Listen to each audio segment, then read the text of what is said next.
Subscribe कीजिए हमारे channel Sonipat 24 को। सबसे पहले लेटेस्ट खबरें देखने के लिए बेल आइकन को दबाइए। आजादी के 75वें अमृत महोत्सव के तहत सोनीपत के गांव नहरा में रविवार को आयोजित हुए प्रदेश स्तरीय अमृत सरोवर कार्यक्रम का शुभारंभ बतौर मुख्य अतिथि करने के लिए हरियाणा के मुख्यमंत्री मनोहर लाल खट्टर ने शिरकत की। इस दौरान उन्होंने कस्सी चलाकर और नारियल तोड़कर इस पुनीत कार्यक्रम का शुभारंभ किया। मुख्यमंत्री मनोहर लाल खट्टर ने कहा कि भाजपा सरकार ऐतिहासिक तालाबों को उनका प्राचीन स्वरूप दिए जाने को लेकर कटिबद्ध है। अमृत सरोवर कार्यक्रम के तहत हरियाणा के 111 स्थानों पर शुरुआत की गई है। प्रदेश स्तरीय कार्यक्रम के लिए चयनित नाहरा के तालाब की प्राचीन मान्यता है। ग्रामीणों के मुताबिक इसे गंगेश्वर कुंड तालाब के नाम से जाना जाता है, जिसका पानी बेहद शुद्ध रहता है। तालाब के पानी से ग्रामीण हलवा और अन्य पकवान बनाते थे। ये तालाब 52 गांव की आस्था और विश्वास का केंद्र रहा है। साथ ही तालाब को न्याय केंद्र के रूप में भी मान्यता मिली है। विवाद होने पर सत्य को सामने लाने के लिए दोनों पक्षों को तालाब पर जाकर कसम लेनी पड़ती थी। कहा जाता है कि झूठी कसम खाने वालों को प्राकृतिक दंड मिलता था। अब हरियाणा के ग्रामीण तालाबों के कायाकल्प होने के बाद पुनः तालाब आस्था के केंद्र के रूप में स्थापित होंगे। सोनीपत 24 के लिए रमेश कुमार की रिपोर्ट। प्रधानमंत्री जी ने भी बहुत घोषणाएं की हैं देश भर में उनको लागू करने के लिए कि किस प्रकार हम अपने पानी को बचा सकें, जमीन के पानी को कैसे सुरक्षित रख सकें, दोहन जमीन से पानी का कम से कम करें, रिचार्जिंग ज़्यादा से ज़्यादा करें और जो हमारे आम जीवन के अंदर पानी का जो उपयोग करते हैं तो उसके बाद जो बचा हुआ पानी यानी एक प्रकार से हमारा जो डिस्चार्ज वाटर होता है या हमारा जो गंदा पानी जिसको हम कह सकते हैं कि जो सफाई के बाद वर्षा के कारण से तालाब भर जाते हैं, तो हर जगह पर इसकी चिंता करते हुए आज जिस अभियान की शुरुआत की गई है वो है अमृत सरोवर योजना। इस अमृत सरोवर योजना में सारे देश भर में अभियान चलाया जा रहा है। 15 अगस्त तक देश भर में 50,000 तालाब, हरियाणा में लगभग 8,000 तालाब और न्यूनतम हर जिले में 75 तालाब तो अभी पहले चरण में करेंगे ही, बाकी बचेंगे उसके बाद करेंगे।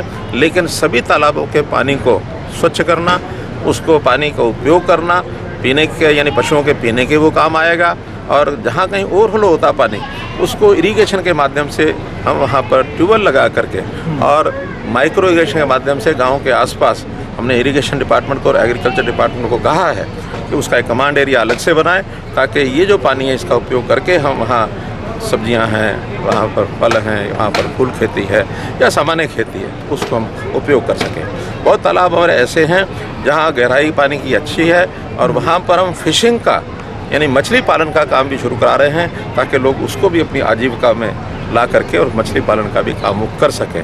तो आज के इस पवित्र कार्य के अंदर मैं लोगों से अपील करता हूं कि सब इसमें सहयोग करें, सबका साथ सबका विकास। सर, बिजली कटौती लगातार को लेकर विपक्ष लगातार निशाना साध रहा, मुख्यमंत्री जी क्या कदम उठाए जा रहे हैं? कह रहे गुजरात बिजली दे रहे हैं, ऐसे आरोप लगा रहे हैं। देखिए, आरोप लगाना उनको आज बड़ा आसान लगता है। वो समय भूल गए हैं अपने समय के समय जब प्रदर्शन होते थे, मटके फूटते थे, लोग जो है तरह तरह के उनको विषय कहते थे। कम से कम मैं पिछले 6 साल का कह सकता हूँ कि पावर डिपार्टमेंट के नाते से इतना सुधार हमने किया है कि हमने गांव-गांव में 24 घंटे बिजली पहुंचाने का जो वायदा किया था, मेरा गांव जगमग गांव ये योजना चलाई थी। 5600 गांव में 24 घंटे हमने बिजली देने के लिए इस काम को पहुंचा दिया था।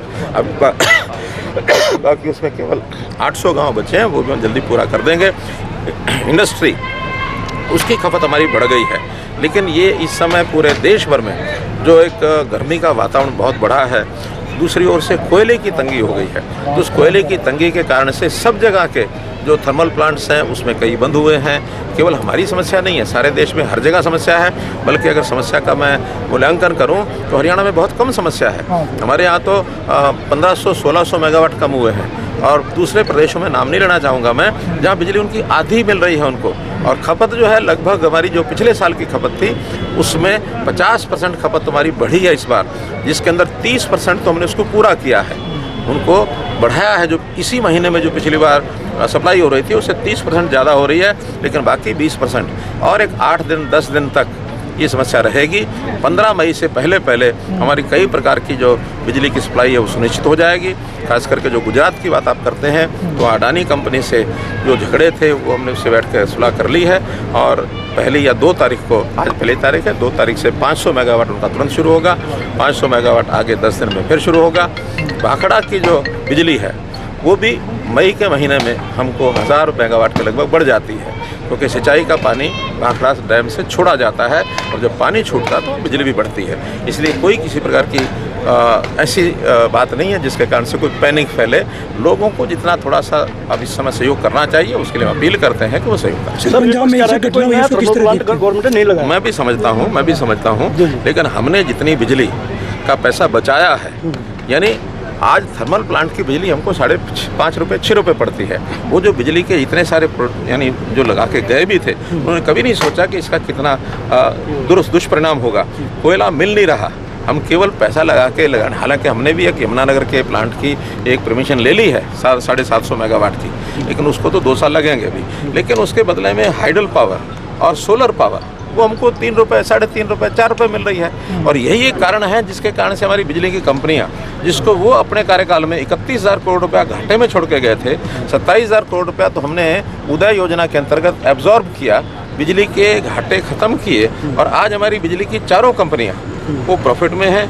और देश का गुजरात के बाद नंबर 2 पर हमारी रैंकिंग है बिजली की कंपनियों की। केवल बात कह देना आसान है, जब विश्लेषण करेंगे तो आपको ध्यान में आएगा कि जनता का कितना पैसा हमने बचाया है। हाँ, अनाप शनाप हम करते रहते तो ये बिजली 7 साल तक किसी प्रदेश में बिजली का रेट न बढ़े, ये भी अपने आप में एक मूल्यांकन करना चाहिए कि हमने पिछले 7 साल में 2 बार बिजली के बिल घटाए हैं, बढ़ाए नहीं है।